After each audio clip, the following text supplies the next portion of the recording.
আসসালামু আলাইকুম ওয়া রাহমাতুল্লাহি ওয়া বারাকাতুহু। সবাই কেমন আছেন? সবাইকে 16 ডিসেম্বরের বিজয় দিবসের শুভেচ্ছা।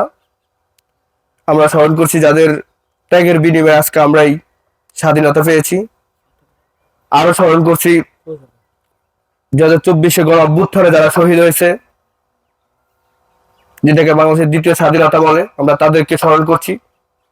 এবং যারা আহত হয়েছেন, যারা হসপিটালে কাতরাচ্ছেন, তাদের জন্য আমরা দোয়া করি, তাদের দ্রুত সুস্থ হয়ে তাদের স্বাভাবিক যে জীবনযাপন সেটা করতে পারে।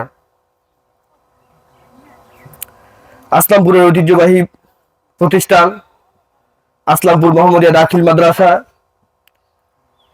আজকে 16 বিজয় আমাদের বিজয় দিবস উপলক্ষে আমরা সবার সাথে আনন্দ হিসাবে একটি আয়োজন রেখেছি।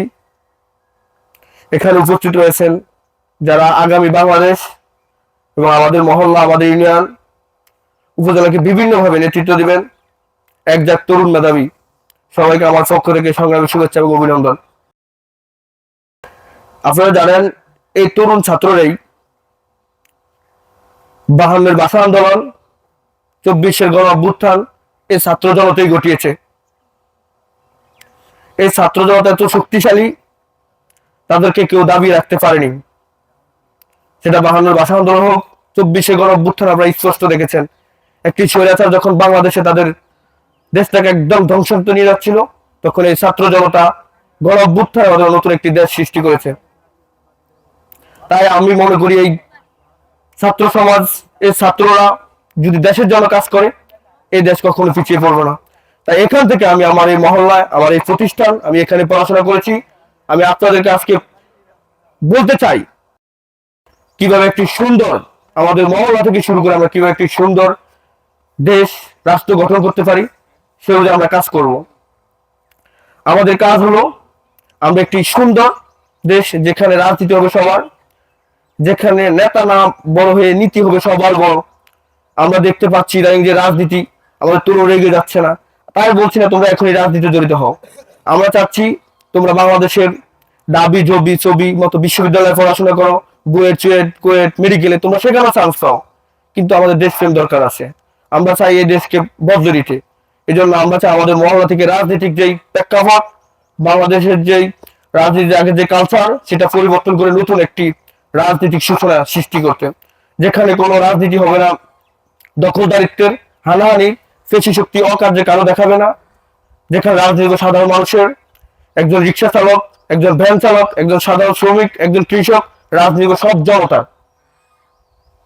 তাহলে আমাদের ছাত্র জনতাকে এগিয়ে যেতে হবে, কাজ করতে হবে। তোমরা জানো ইতিমধ্যে আগামী রাষ্ট্রনায়ক জনাব তারেক রহমান যেই 31 দফা দিয়েছে, যদি অন্যদিন সময় হয় তা বর্ণনা করবো। তার অন্যতম একটি ডাফ হলো সাম্য এবং মানবিক রাষ্ট্র গঠনে কাজ করা। তা আজকে আমরা এখান থেকে বলতে চাই, আমরা যদি এই তরুণরা, আমরা তোমাদেরকে ইচ্ছা দিয়ে বলতে চাই, ভালো কাজে আমরা সবসময় আছি, থাকবো। তোমরা আমাদের থাকো, আমরা দেখো সবসময় কিভাবে ভালো কাজ করি।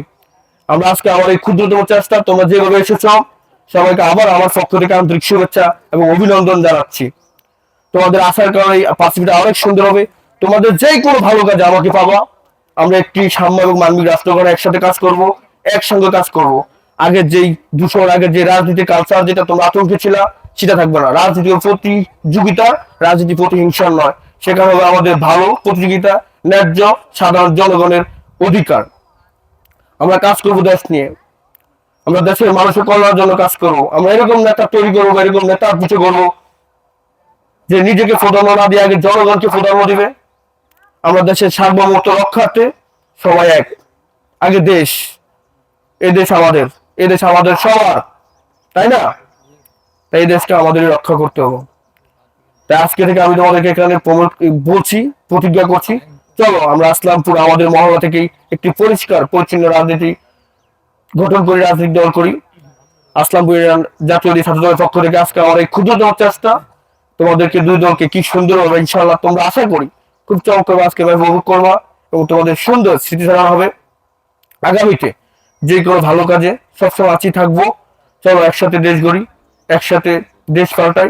সবাইকে আমার পক্ষ থেকে সংগ্রামী শুভেচ্ছা এবং অভিনন্দন। ইনশাআল্লাহ সবাইকে ধন্যবাদ।